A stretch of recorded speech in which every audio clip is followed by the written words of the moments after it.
Welcome है आप लोग का एजुकेशन 7.0 में। तो आज हम लोग पढ़ेंगे right to freedom of religion, इसके बारे में पढ़ेंगे और इसको बेहतर तरीके से समझेंगे। तो चलिए शुरू करते हैं। तो बताया जा रहा the right to freedom of religion in the Indian constitution is a key aspect of the fundamental rights ensuring in article 25 to 28.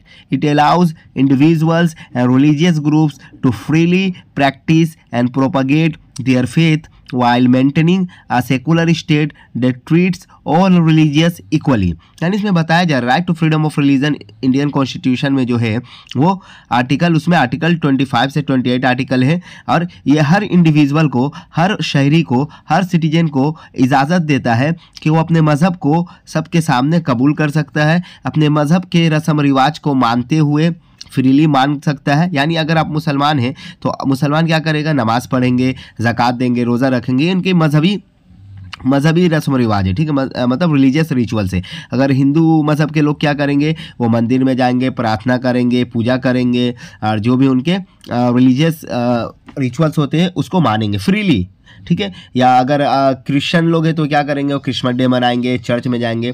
तो मतलब इसमें आर्टिकल मतलब right to freedom of religion में बताया जा रहा कि सारे मजहबी लोगों को हक है कि वो अपने मज़हब को आज़ादी के साथ बगैर किसी के डरे, बगैर किसी रुकावट के फॉलो कर सकते हैं, ठीक है। तो अब हम इसको एक एक आर्टिकल करके पढ़ेंगे तो और बेहतर तरीके से इसमें हम लोग को समझ में आएगा।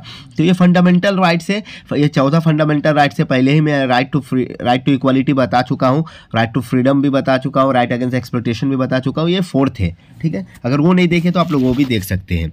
इसमें क्या बताया जा रहा आर्टिकल 25 में, freedom of conscience and free profession, practice and propagation on religions.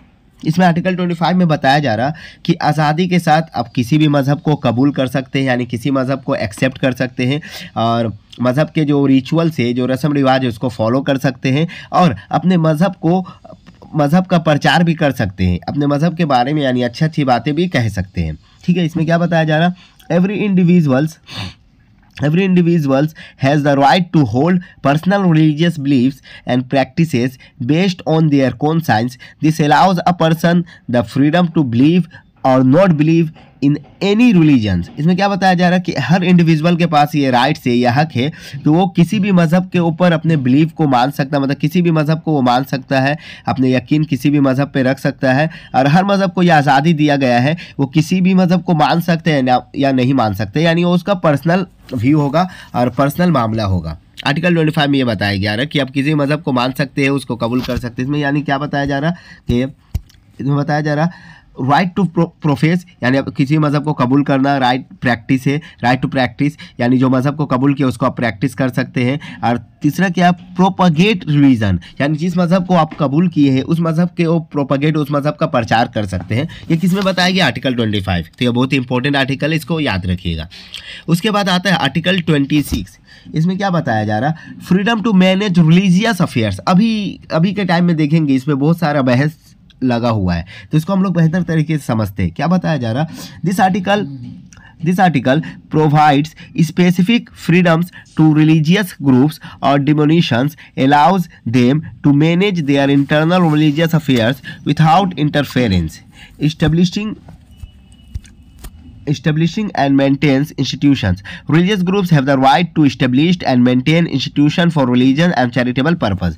यानी आर्टिकल 26 में बताया जा रहा है, यह आर्टिकल बताता है कि ये एक आज़ादी देता है हर मजहबी ग्रुप को, हर रिलीजियस ग्रुप्स को, कि वो एक इंस्टीट्यूशन को इस्टेब्लिश कर सकते हैं जिसमें वो अपने मज़हब के बारे में, अपने मज़हब के एजुकेशन को बताएंगे, अपने मज़हब को तालीम को बताएंगे उसके अंदर। यानी जिस मज़हब से वो ताल्लुक़ रखते हैं उस मज़हब के तालीमात को एक इंस्टीट्यूशन बनाएंगे और उसमें देंगे। वो अपने क्या है, ये अपने खुद के खर्चे से वो इंस्टीट्यूशन बना सकते हैं। आर्टिकल 26 में बताया गया है, ठीक है। और इसमें फिर उसके बाद क्या बताया जा रहा कि manage and on affairs in the matter of religious, मतलब denomination can decide on the issue of the doctrine, worship, rituals and ceremonies। यानी इसमें बताया जा रहा है कि वो अपने मजहबी रस्मात को किस तरह फॉलो करेंगे, चैरिटेबल पर्पस के लिए भी वो बना सकते हैं। यानी बहुत सारे मज़हब के लोग, जो अलग अलग मज़हब के लोग अपने अपने मज़हब के लिए चैरिटेबल एक इंस्टीट्यूशन बनाते हैं कि अपने मज़हब के जो गरीब लोग हैं, जो तालीम याफ्ता नहीं है, यानी जो पढ़ने लिखने के लिए उनका पैसा नहीं है, उनको देंगे। तो ये कौन हक दिया है, आर्टिकल और जैसे मुस्लिम है तो मुसलमान में मदरसा बनाया जाता है, हिंदू में हिंदू मज़हब से जो ताल्लुक़ रखते हैं उसमें एक क्या बोलते हैं, एक इंस्टीट्यूशन बनाया जाता है गुरुकुल करके, जिसमें उसमें मतलब हिंदू को जो मजहबी रस्मात है, जो पंडित के पढ़ाई वो पढ़ाया जाता है, मदरसा में जो हाफिज़ मौलाना ये वो सब पढ़ाया जाता है। तो ऐसे इंस्टीट्यूशन कायम कर सकते हैं, आर्टिकल 26 में बताया जा रहा है। ठीक है। और इसमें चैरिटेबल के लिए भी, मतलब किसी चीज़ को चैरिटेबल करना है तो उसके लिए भी, जैसे वक्फ बोर्ड है मुसलमान में, अभी बहुत ज़्यादा उसमें बात किया जाए तो वक्फ बोर्ड क्या है कि वो मजहबी मतलब मुस्लिम के मजहबी रसूमात को देखता है, मजहबी मामलात को देखता है, और चैरिटेबल पर्पज़ के लिए भी है, यानी जो गरीब है उसको देता है। तो हर मजहब में ऐसे करके कई चैरिटेबल इंस्टीट्यूशन मौजूद है। तो आर्टिकल 26 में ये बताया गया है। ठीक है, फंडामेंटल राइट से। अब आर्टिकल 27 हम लोग पढ़ते हैं। इसमें बताया गया है freedom from the taxation for the promotion of the religion, the prohibition of the compulsory taxes for religious purpose, no person shall be the compelled to pay any tax. यानी इसमें बताया गया आर्टिकल 27 में कि किसी भी इंसान जो कोई भी किसी भी मज़हब से ताल्लुक़ रखता है उसके ऊपर प्रेशर नहीं किया जाएगा कि आप अपने मज़हब को मानते हैं तो आप इस मज़हब से ताल्लुक़ रखते हैं इसलिए आपको टैक्स देना होगा। ये मजबूर नहीं किया जा सकता है इसमें किसी इंसान को भी, वो खुले तौर पर आज़ादी तौर पर किसी भी मज़हब को मान सकते हैं। और इसमें और एक बात बताया जाता है कि जो हम लोग टैक्स देते हैं गवर्नमेंट को जो टैक्स देते हैं, गवर्नमेंट उस टैक्स के पैसा को सिर्फ किसी एक मज़हब के लिए वो उस टैक्स के पैसा को लगा नहीं सकते हैं। यानी किसी एक मज़हब के डेवलपमेंट के लिए हमारे सब मज़हब के लोग जो टैक्स के पैसा दे रहे हैं उसे किसी एक मज़हब के डेवलपमेंट के लिए उसमें नहीं लगा सकते। आर्टिकल 27 में बताया गया है। ठीक है।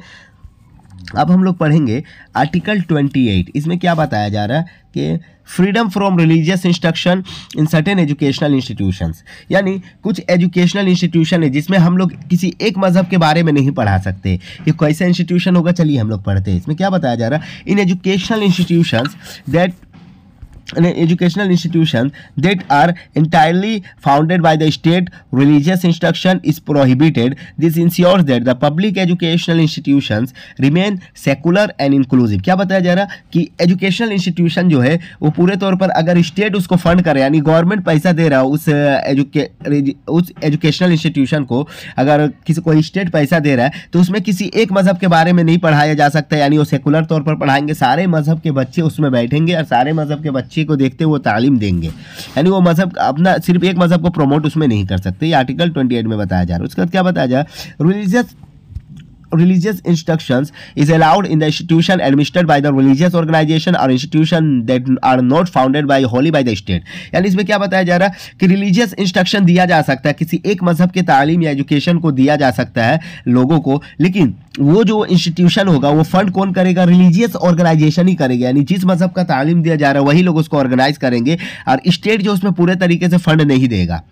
यानी जो मज़हब को फैलाया जा रहा है, जिस मज़हब का तालीम दिया जा रहा है, वही लोग आपस में मिलकर एक ग्रुप बना के पैसा इकट्ठा करके चंदा लेकर उसमें आपस में जो भी करके वो तालीम देंगे, लेकिन जो स्टेट है वो पूरे तौर पर उसमें फंड नहीं देगा। तो मैं उम्मीद करता हूँ आपको ये वीडियो समझ में आया होगा। Right to freedom of religion क्या है उसे आपको समझ में आया होगा। अगर आपको वीडियो अच्छा लगा तो लाइक एंड सब्सक्राइब ज़रूर करें और कमेंट्स में ज़रूर बताएं आपको ये वीडियो समझ में आया कि नहीं। Thank you.